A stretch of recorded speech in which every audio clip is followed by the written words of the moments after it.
Good morning प्यारे बच्चों। Good morning sir. कैसे हो बेटा? ठीक है।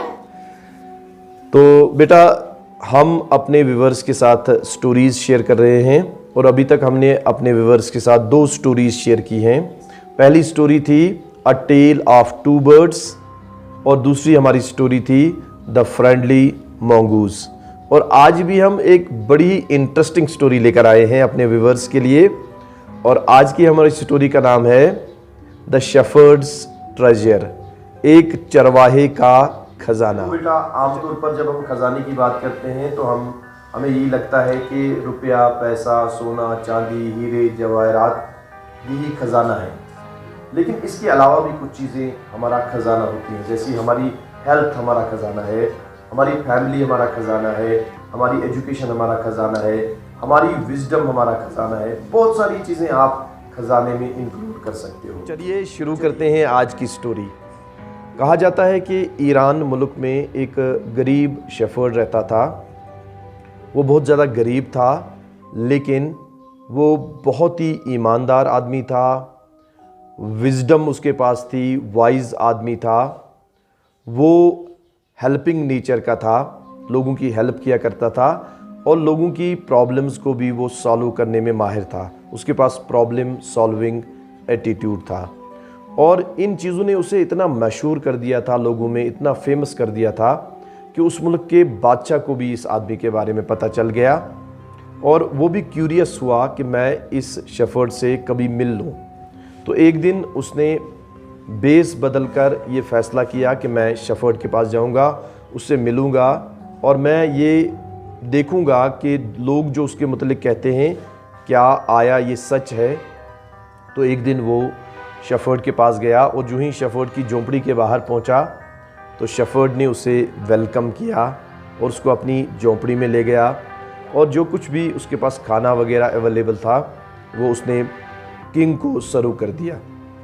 लेकिन किंग चूँकि बेस बदल कर आया था इसलिए किंग को ये पता था कि शायद शेफर्ड को ये पता नहीं है कि मैं इस मुल्क का बादशाह हूँ।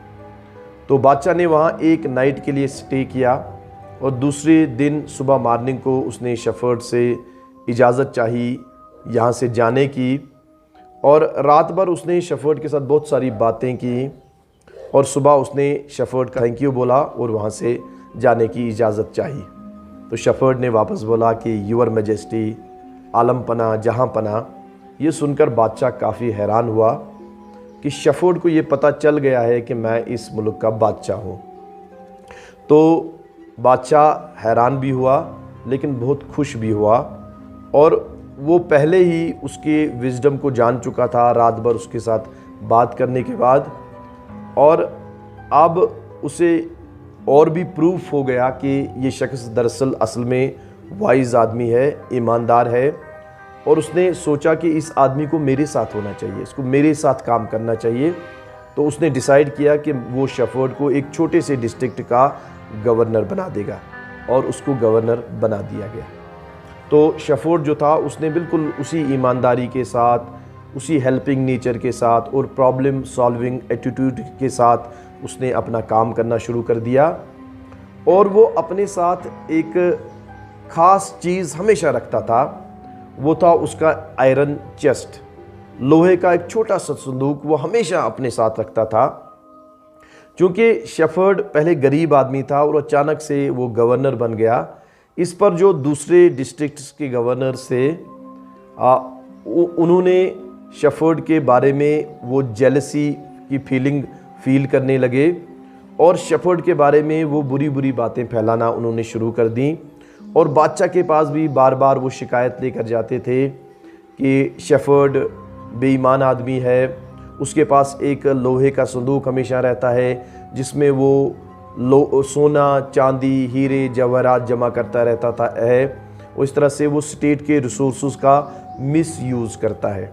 जब बार बार बादशाह के सामने ये शिकायत की गई तो एक दिन बादशाह ने उसको शेफर्ड को अपने पैलेस बुलाया, अपने दरबार में बुलाया। तो शेफर्ड वहाँ भी एक ऊँट पर सवार होके आया और ऊँट के पीछे वो लोहे का छोटा सा संदूक था और वो जब ऊँट से नीचे उतरा उसने उस लोहे के संदूक को भी अपने साथ कैरी किया और दरबार में आ गया। दरबार में चारों तरफ गवर्नर्स बैठे थे, दरबारी बैठे थे, वुज़रा बैठे थे। और जो ही वो शेफर्ड बादशाह के सामने पेश हुआ तो बादशाह ने उसे कहा कि आपके खिलाफ़ बहुत सारी शिकायतें मौसूल होती हैं।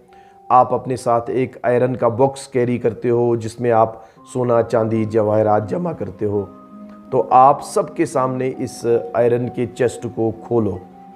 तो शेफर्ड ने बिल्कुल सबके सामने उस छोटे से संदूक को खोला, और जब उसने सबके सामने इसको खोला तो दरबारी और दूसरे जो गवर्नर्स थे वो इस इंतज़ार में थे कि इसमें से जब सोना चांदी निकलेगा तो बादशाह को ये प्रूफ मिल जाएगा कि ये शख्स असल में डिसऑनेस्ट आदमी है।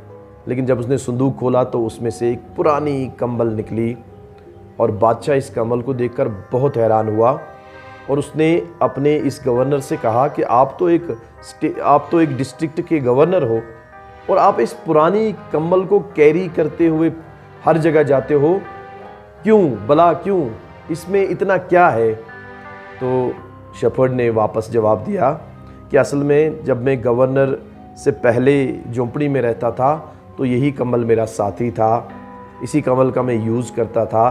अब आपने मुझे गवर्नर बना दिया है, लेकिन क्या पता कब तक आप मुझे गवर्नर बनाए रखेंगे और कब आप मेरे से ये ओहदा छीन लेंगे, तो दोबारा से मुझे इस कंबल की ज़रूरत कभी पड़ेगी, इसलिए मैं इसको हमेशा अपने साथ कैरी करता हूँ, और यही मेरा ख़जाना है, यही ब्लैंकेट मेरा ट्रेजर है।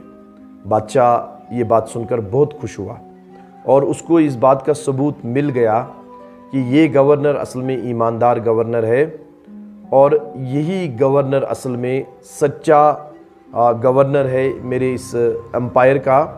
तो बादशाह इतना खुश हुआ कि उसने डिसाइड किया कि अब मैं इस शेफर्ड को इससे बड़े डिस्ट्रिक्ट का गवर्नर बना दूंगा, और उसको बड़े डिस्ट्रिक्ट का गवर्नर बना दिया, और इस तरह से उसे एक बड़ा ओहदा मिल गया। इस स्टोरी में बहुत सारे मॉरल्स छुपे हुए हैं। सबसे पहला मॉरल तो ये है कि हमें अपनी लाइफ ऑनेस्टी के साथ जीनी चाहिए, हमें अपने विजडम और विट का यूज़ करना चाहिए, क्योंकि हमें कुदरत ने यहाँ विजडम देकर भेजा है, विट देकर भेजा है। और दूसरा, हमें लोगों की प्रॉब्लम्स को सॉल्व करने की हमेशा कोशिश करनी चाहिए, क्योंकि यही वो एक टूल है जिससे हम लोगों में चहीते बन सकते हैं, फेमस बन सकते हैं। ये एक मॉरल है। एक दूसरा मॉरल इसका ये है कि हमें हमेशा सिंपल लाइफ जीनी चाहिए। अगर हमारे पास कभी पावर आ जाए, कोई बड़ा ओहदा मिल जाए, लेकिन हमें उस ओहदे का मिसयूज़ नहीं करना चाहिए। हमें उसी इंसानियत और सिंपलिसिटी को डिस्प्ले करना चाहिए जिसके साथ हम दुनिया में आए हैं। ये दूसरा मॉरल है।